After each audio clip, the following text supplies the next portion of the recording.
ماینکرافت، ولی اگه به رنگ سیاه بخوریم این ویدیو تموم میشه. هدف ویدیو دایموند. کمی صبر کنین تا این اپلود بشه.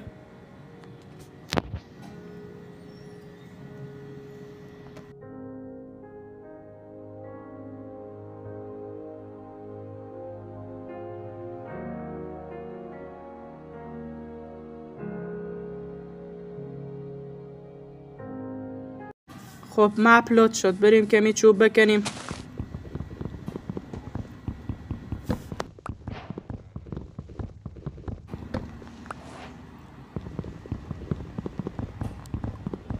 فکر کنم 4 تا کافی باشه. یک کرافتینگ تیبل درست کنیم.